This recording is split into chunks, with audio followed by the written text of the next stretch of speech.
that's how you play around with like lines and different effects and all these things. But now we got to get into the good shit. So we got to get into how to start using these basic elements, these basic building blocks to make something really cool. I don't have anything prepared. I'm just going to wing it.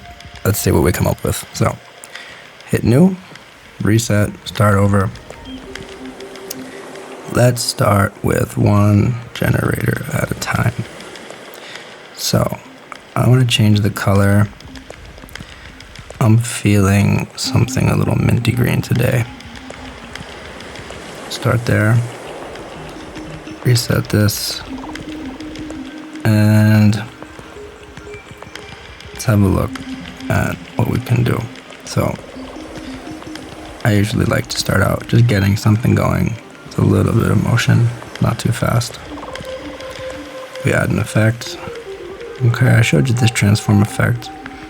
It was interesting with the image, but we start doing the Y crop here. Now look, we got zigzag lines. There's no zigzag line generator, but now you have zigzag lines. That's cool. What about the X? And we have something completely different. Smooth it out maybe. Why do we smooth it out? Because now I want to add a reduce effect. When we do a reduce, we can quantize this. Now we start getting these trippy little jagged edges.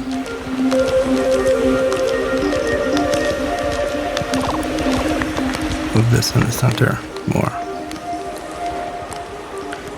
Alright, that's cool. What happens if we rotate the generator? I kind of like the zigzag. What about polarize? Nah. Little SG. Nah, I think I like this. Let's stick with this. Let's add some edge. Bring the threshold down, sensitivity up, offset on. Alright, so now we got our reduced lines down to some edges. Then of course, it's always good to have feedback. Maybe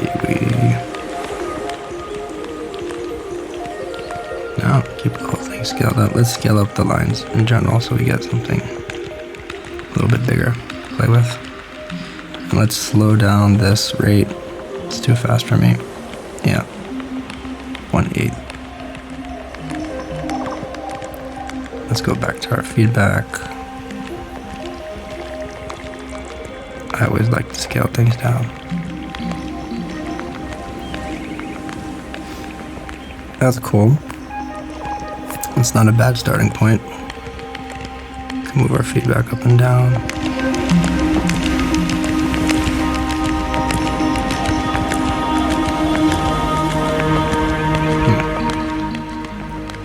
Bring the amount all the way up and we start getting some really psychedelic stuff. Maybe that's a little too psychedelic. Now we can add in our keying effect. We can pull out some of the dark zones. Let's do it nice and soft.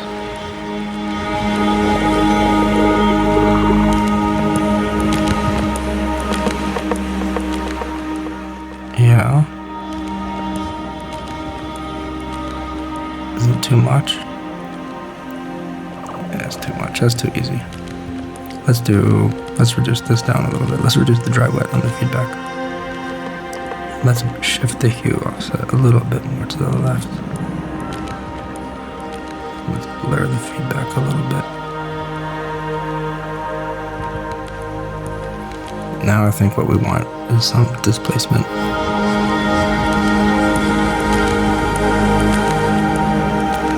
Sometimes when you do a displacement, you get these nice little liquid water ripple kind of effects.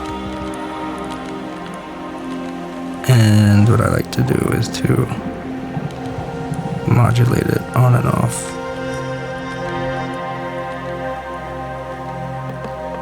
pretty slowly. Something like 1/16. And then we can bring the dry wet down a little bit.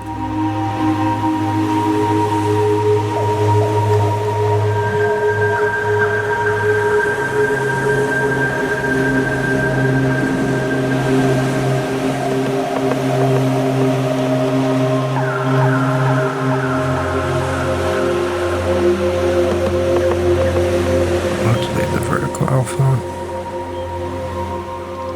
That's cool. It's like dripping now.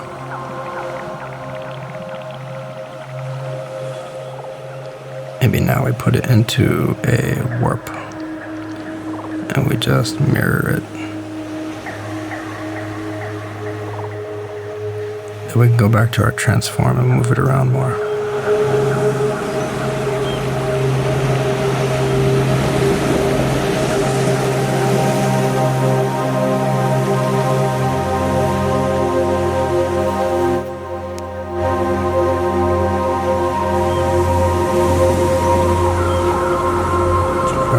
Twist.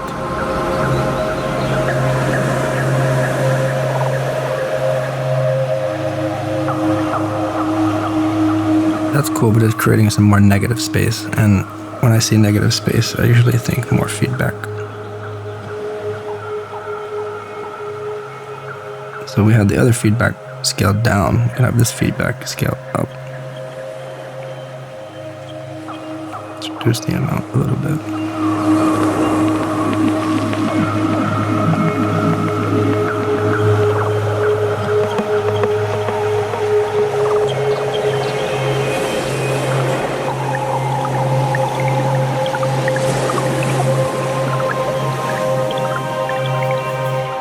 That's kind of cool.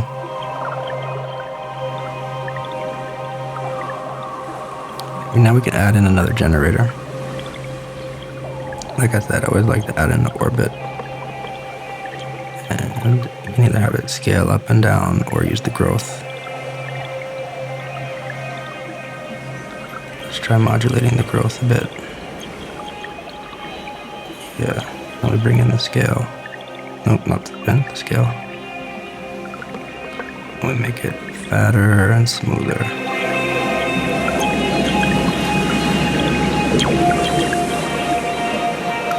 Not so cool on its own, but once we start changing the blend mode and maybe the color, maybe some nice reddish pink to go with this greenish orange, greenish turquoise.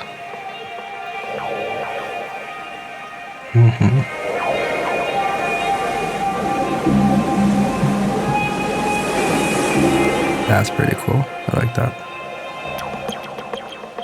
I want the growth to be a little slower though.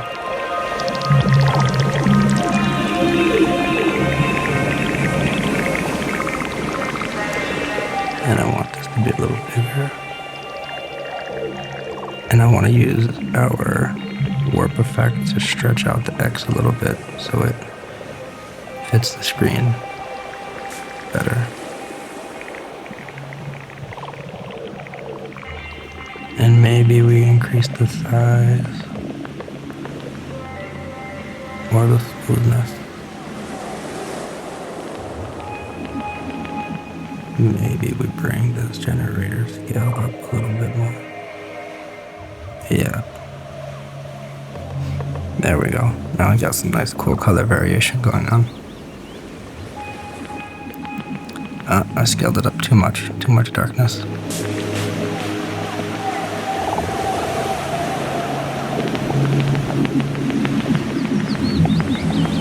I'm gonna go into my settings now and I'm gonna disable these liquid glass panels because I'm still on the iOS 26 beta and it's slowing me down a little bit, I can tell.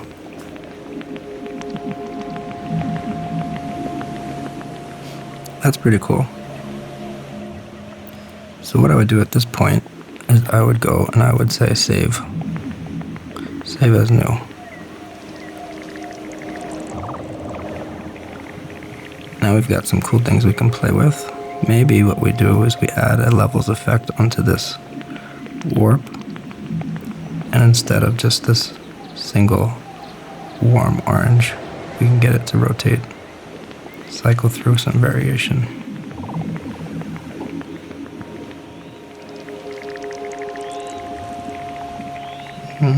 Nah, maybe not.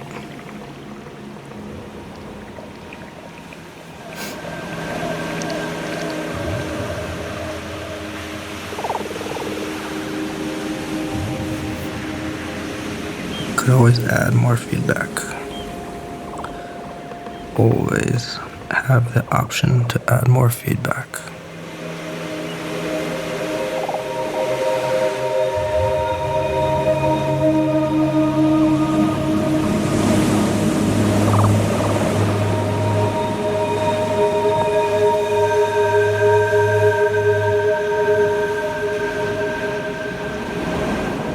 Rotation.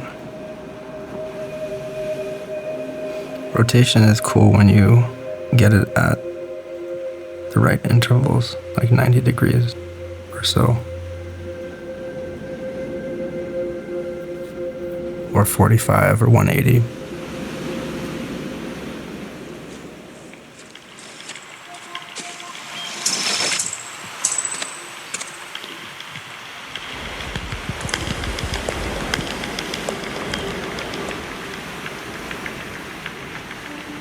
Look at that, without the edge, this is what happens. Completely washed out.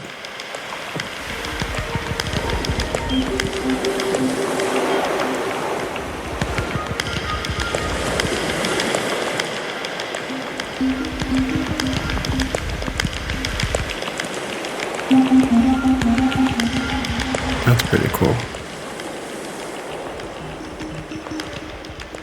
Kind of liking this one. I just want to bring my growth rate down even lower.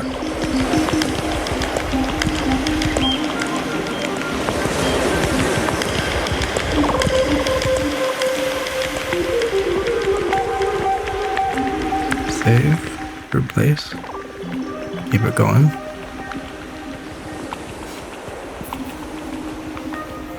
What else can we do here? I don't know. I think it's good. I think what I would start doing now is start mapping some parameters.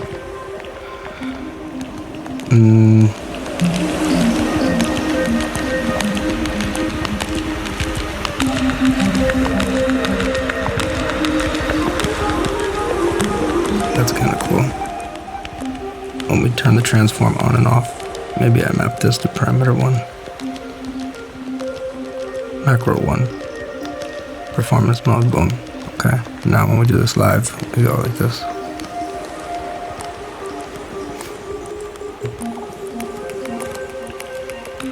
Looks good. Also looks good.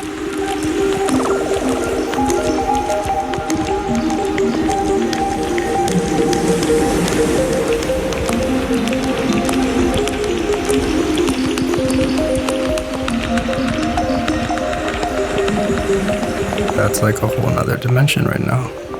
Wow, okay, I like that. That's gonna go to macro 2. All we did was change the X crop.